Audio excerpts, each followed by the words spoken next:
다니엘 7장 9절에서 14절.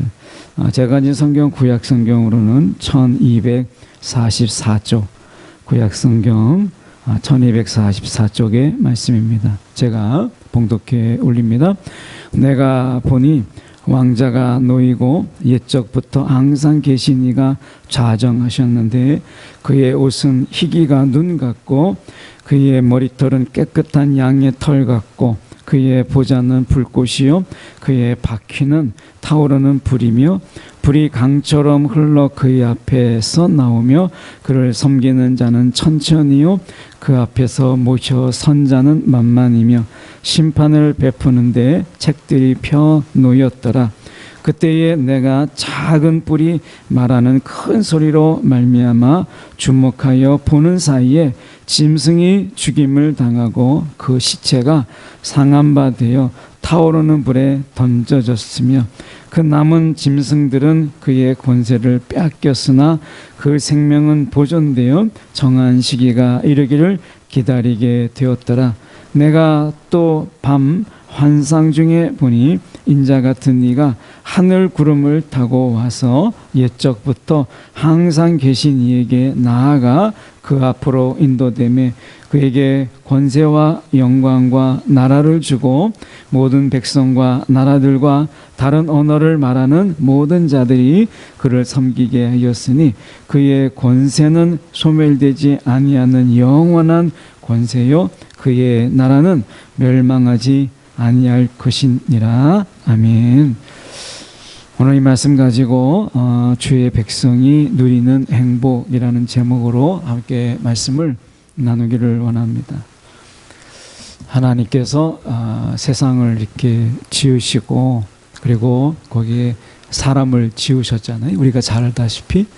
그랬을 때 하나님이 세상을 또 지으시고 창조하시고 사람을 왜 지으셨을까라고 하는 것입니다. 하나님께서 사람들에게 고생이 뭔지, 사는 게 얼마나 어려운지 너희가 한번 경험해 봐라 라고 해서 하나님이 우리의 삶이 막 버겁고 힘들게 하기 위해서 하나님께서 우리를 지으신 것이 아니라 하나님은 우리가 정말 행복해지기를 원해서 우리를 지으셨다는 거예요. 하나님이 정말 원하시는 것은 저와 여러분의 행복이에요. 이것은 달라지지 않았어요. 그래서 우리가 하나님 안에서 행복한 것이 하나님이 기뻐하시는 것이고 우리가 하나님 앞에서 마음껏 기뻐하며 하는 것이 하나님의 기쁨이기도 한 것이에요. 그래서 하나님은 우리를 지으실 때 처음부터 우리가 행복해지기를 원하신 것이에요. 그런데 문제가 무엇이냐면 하나님 없는 행복을 인간이 찾기 시작했어요. 그러니까 하나님과 함께하는 행복을 하나님은 처음부터 계획하셨는데 이 사람들이 하나님 없는 행복이라고 하는 것, 하나님 없이도 행복할 수 있다라고 하는 것에 유혹을 받기 시작했어요. 그래서 하나님을 떠나기 시작했고 하나님을 이제 마음에 두지 않고 행복을 찾기로 했던 것이죠.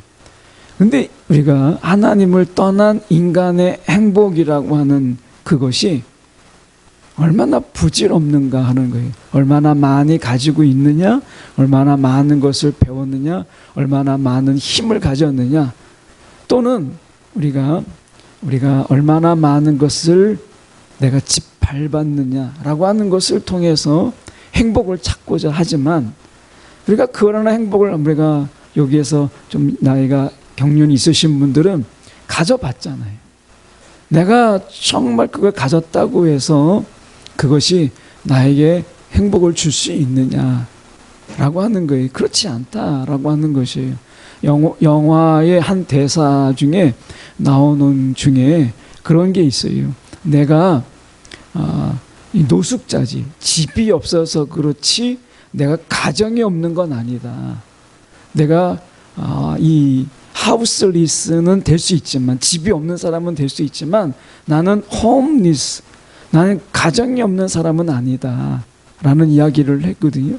그러니까 여러분, 우리가 아무리 내가 집을 많이 가지고 있어도 가정이 없다라고 하는 것은 절대 행복을 줄 수 없는 거죠. 하나님이 없는 행복, 그것은 하나님께서 원치 않은 것이었고, 그리고 그것은 바람직하지 않았고, 그것은 있을 수 없는 그런 것이었어요. 하나님이 하나님 안에서 하나님과 함께 행복을 우리 가운데 누리도록 하신 것이 하나님이 지으신 이유예요. 창세기 1장 26절의 말씀에도 보면 하나님이 이르시되 우리의 형상을 따라 우리의 모양대로 우리가 사람을 만들고, 이렇게 돼 있잖아요. 아마 이 구절은 많은 해석과 많은 설교를 들었겠지만 저는 이 구절을 읽을 때 이런 생각이 들어요. 왜 하나님이 우리의 형상을 따라, 하나님의 형상을 따라 우리를 지었을까라고 하는 거예요. 이것은 하나님이 행복하신 것처럼 우리도 행복해지기를 원하시는 거죠.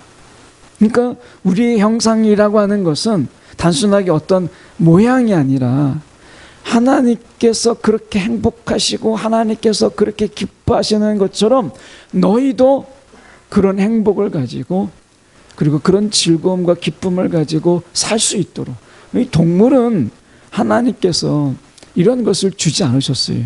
우리에게 주신 것이죠. 그래서 우리의 형상을 따라, 다시 말하면 하나님이 가지신, 누리고 계신 그 행복, 그것을 너희도 누리는 자가 되라 라고 해서 그렇게 지으신 거예요.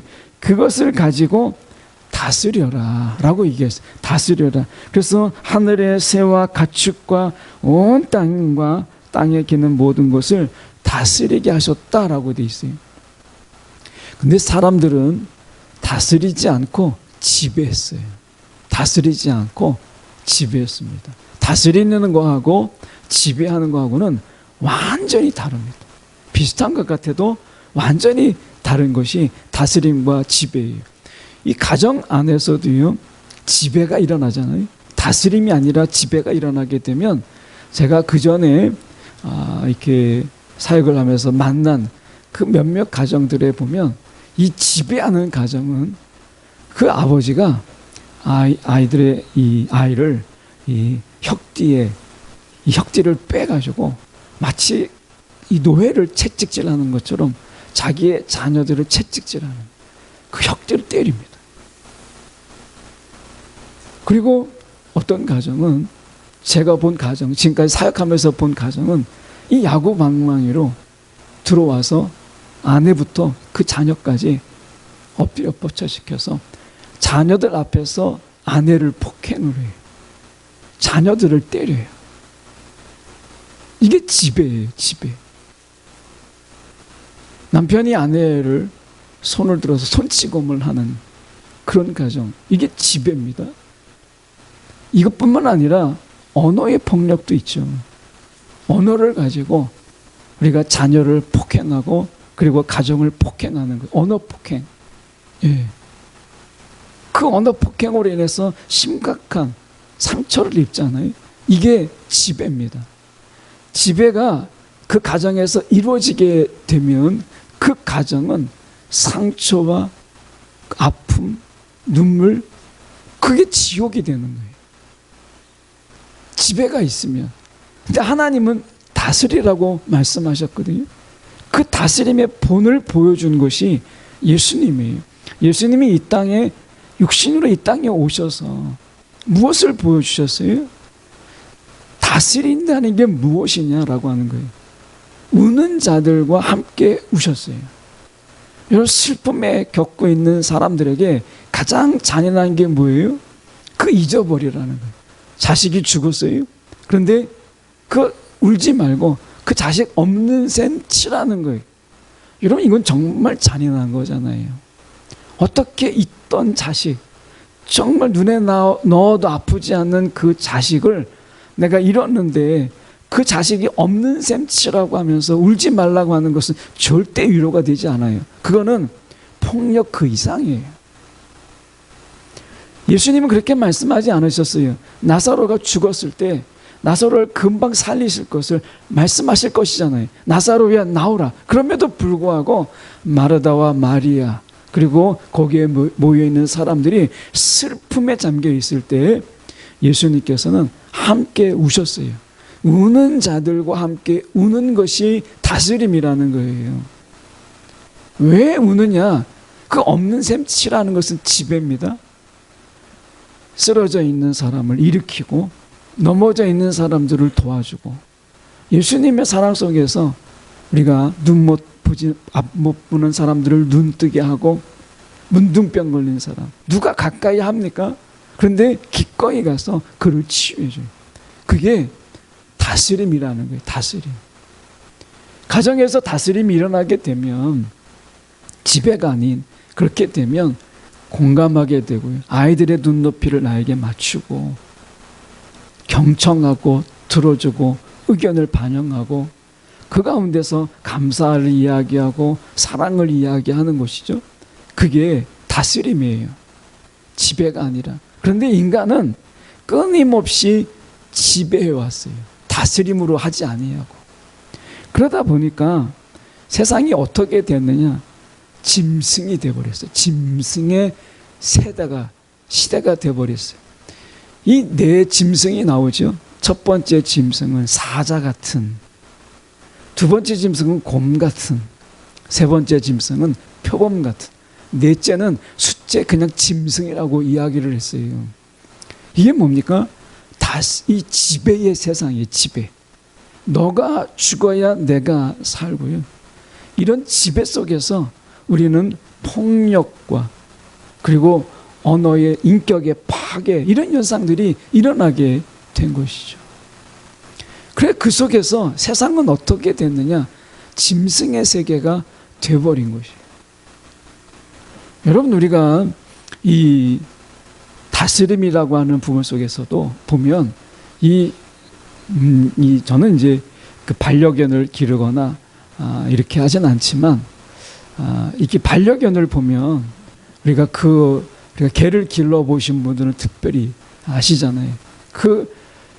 저는 이제 개를 길렀어도 제가 기른 건 아니고 이제 부모님이 기른 그에서는 안에서 기르진 않고 바깥에서 길렀어요. 근데 이제 안에서 반려견을 이렇게 기르는 경우, 같이 생활하는, 실내에서 생활하는 경우는 밖에서 이렇게 반려견을 기르는 거하고는 전혀 다른 거죠. 그 발도 씻어주죠. 목욕도 씻겨주죠.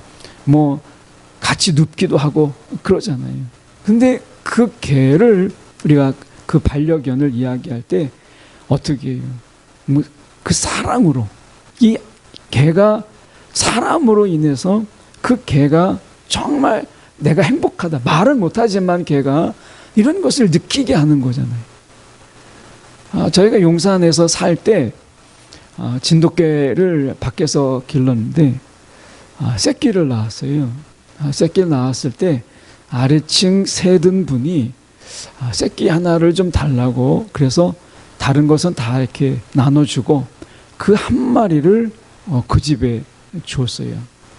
근데 한 번은 그 세든 그 남편분이, 그 주인 남편분이죠. 그분이 이제 술 취하고 들어오면 개를 때려요.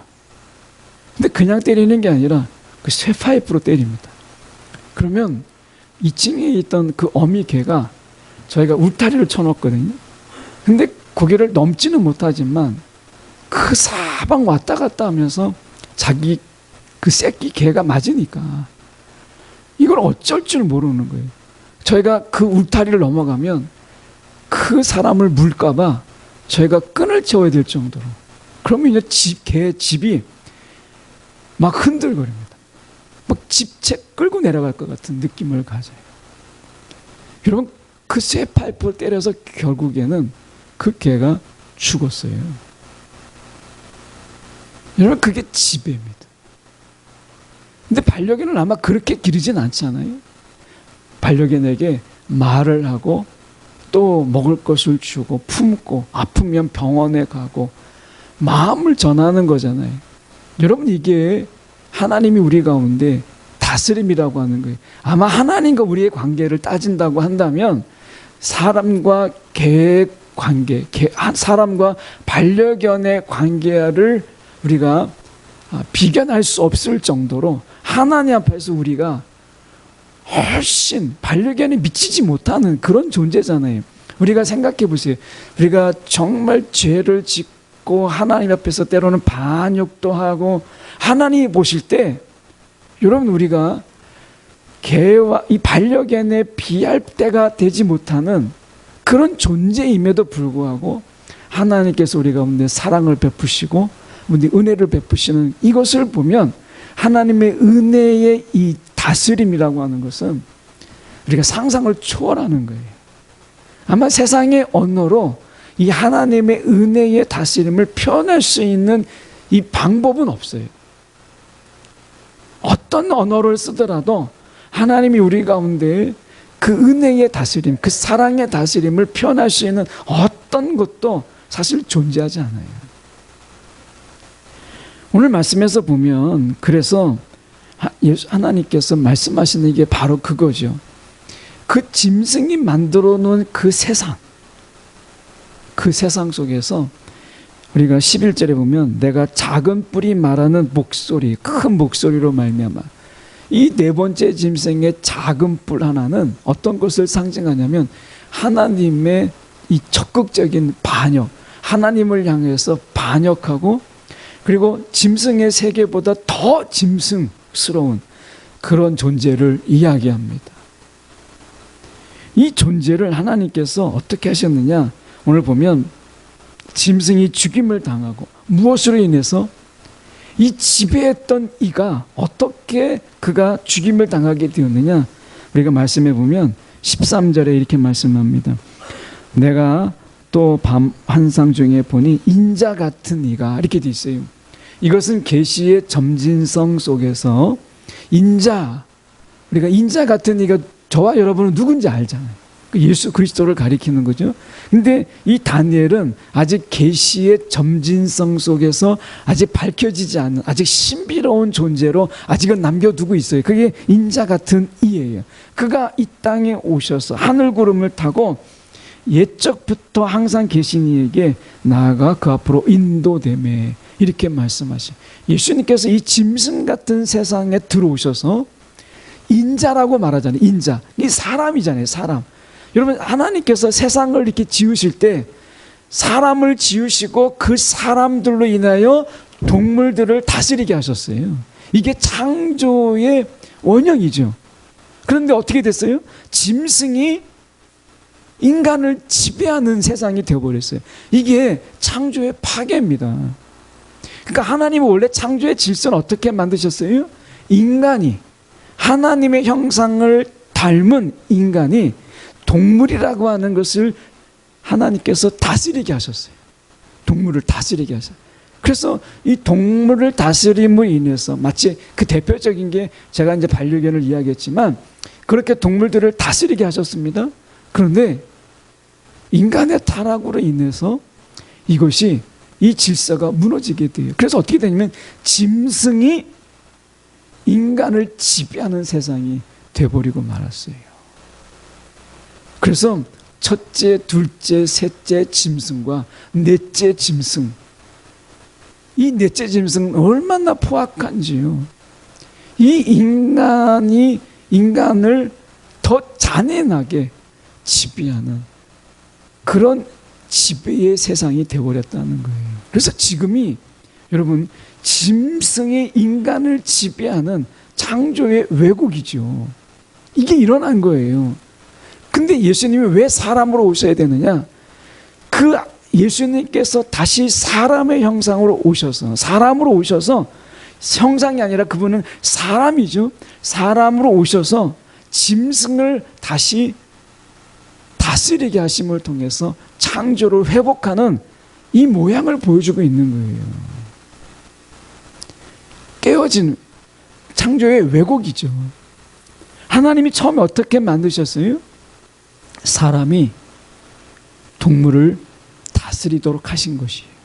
그래서 예수님께서 이 땅에 오셔서 짐승 같은 세상, 이 세상을 주님께서 다스리시는 거예요. 모든 권세를 가지고 다스림을 통해서 창조의 원형을 회복하신 것이죠. 그 예수님이 이 땅에서 무엇을 말씀하시는 거예요? 짐승 같은 세상이지만 우리가 다스리는 자가 되라고 말씀하시는 거예요. 다스리는 자가 되라고. 여러분, 그래서 여기 아버지들 계시잖아요. 가정을 여러분 지배하면 안 돼요.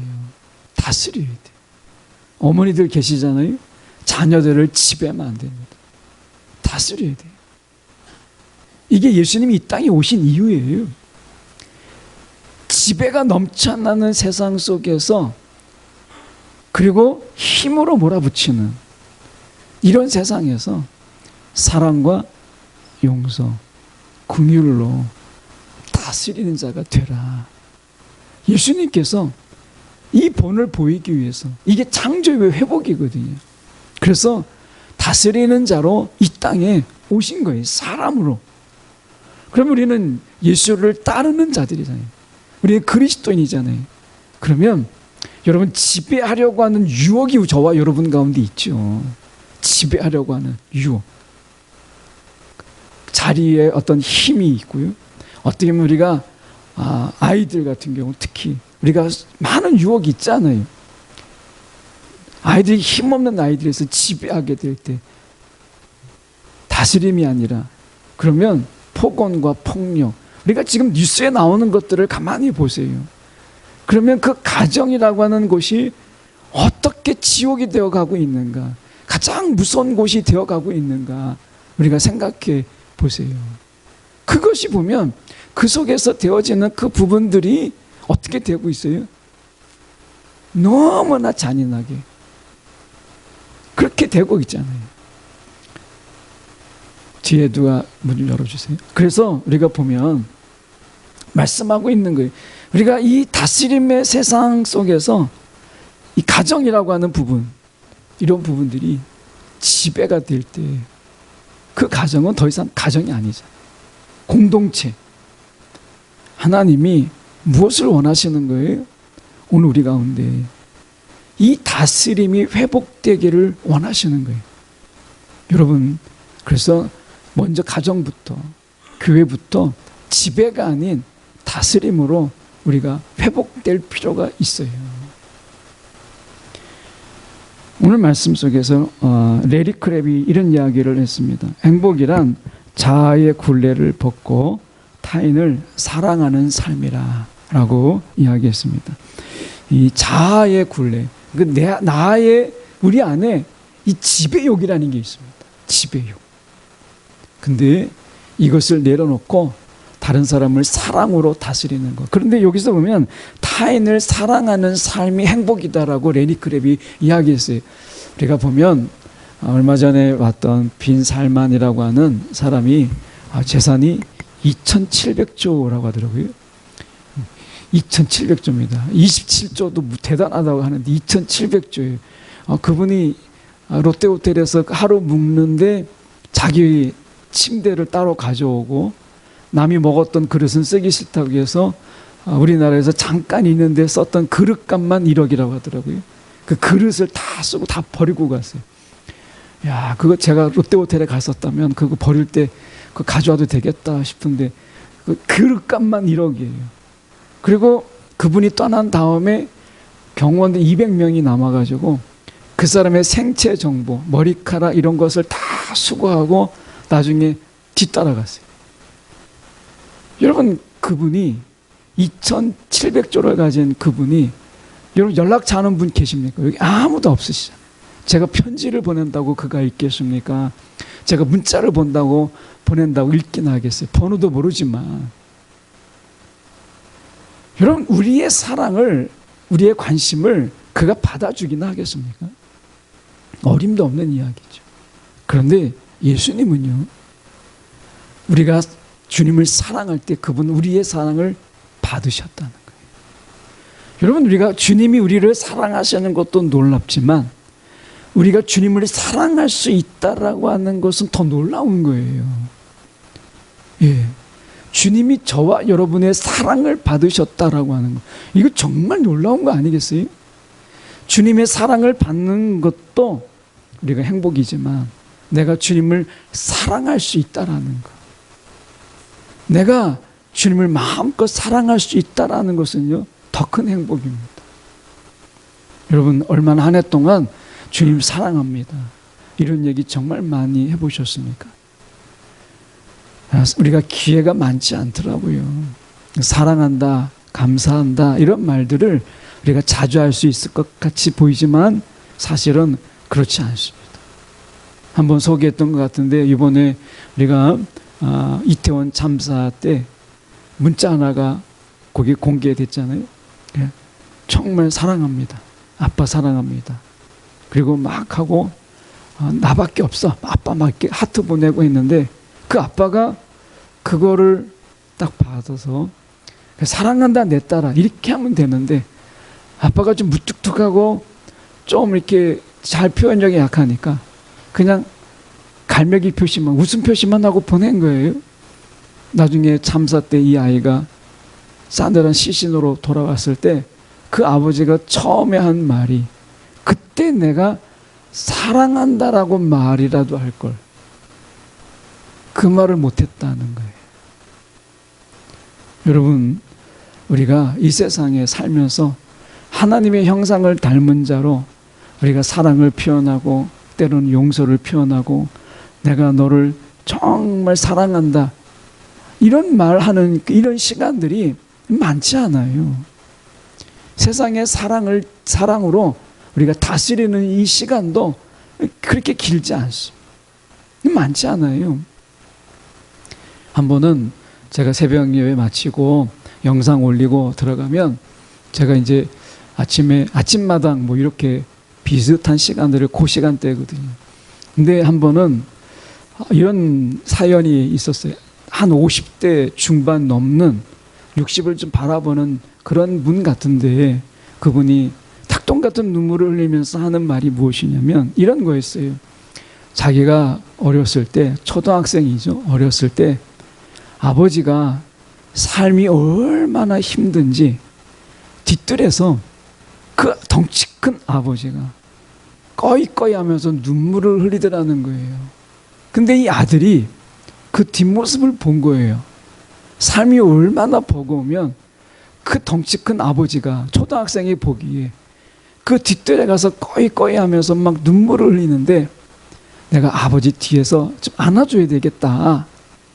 그래서 이제 아버지 뒤에 가서 안아주려고 하는데 자신이 없었던 거예요. 그 아버지를 안아준다는 게 뭐 내가 안아준다고 해서. 그래서 주저하다가 그냥 모르는 척하고 그냥 들어온 거예요. 근데 그분이 어떤 얘기했냐면, 그때 내가 아버지를 알아줄 걸. 그 이후로 아버지가 얼마 안 있다가 사고로 돌아가셨어요. 결국에는 그 아버지를 평생 한 번도 안아주지 못한 거예요. 여러분, 우리가 사랑의 다스림이라고 하는 시간은 그렇게 길지 않더라고요.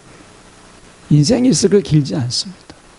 한 번 더 안아주고, 한 번 더 표현하고, 한 번 더 우리가 좀 더 귀를 기울이는 것.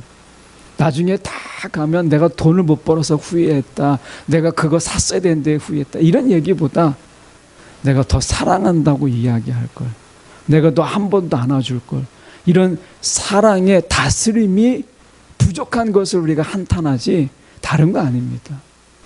여러분, 저와 여러분을 하나님 우리를 부르셨을 때 지배하지 말고 다스려라 라고 말씀하시는 거예요. 특별히 행복, 하나님의 행복으로 우리가 가정을 다스리라는 거예요. 가정을 행복하게 하라는 거죠. 하나님의 행복으로 우리의 가정을 좀 행복하게, 우리의 공동체를 행복하게 그렇게 하라고 하나님 형상 닮은 자로 저와 여러분을 지으신 거죠. 여러분, 이 아름다운 세상을 짐승의 세상으로, 지배가 넘치는 세상으로 막 바꾸는 것, 여러분, 이것이 하나님을 향한 여러분 배신이고 불순종이죠. 오늘 가정부터 우리가 사랑으로 다스리는 하나님 형상 닮은 자 되길 원합니다. 저는 주의 백성이 누리는 행복이야말로 무엇이냐, 사랑의 다스림을 받는다는 것, 행복의 다스림을 받는다는 것, 그리고 우리가 그분을 우리가 사랑할 수 있다라는 것, 이게 얼마나 큰 행복인가 하는 생각을 해보게 됩니다. 오늘 이제 교회 설립 14주년인데요. 14년 동안 늘 돌아보면 뭐 했나 이런 생각이 들기도 하지만, 한편으로 드는 것이 이제 오늘 준비하면서 그런 생각을 해봤어요. 하나님이 그래도 하늘정원이라는 교회를 통해서 그래도 하나님의 다스림이 있었고 용서가 있었고 또 기쁨의 순간들, 웃음의 시간들이 있었다라는 걸, 그걸 공유했다라는 그 자체가 참 귀하다라는 생각을 해보게 됩니다. 여러분, 주님이 우리를 사랑으로 다스리는 이것만큼 우리를 더 복되게 하는 것이 어디 있겠습니까?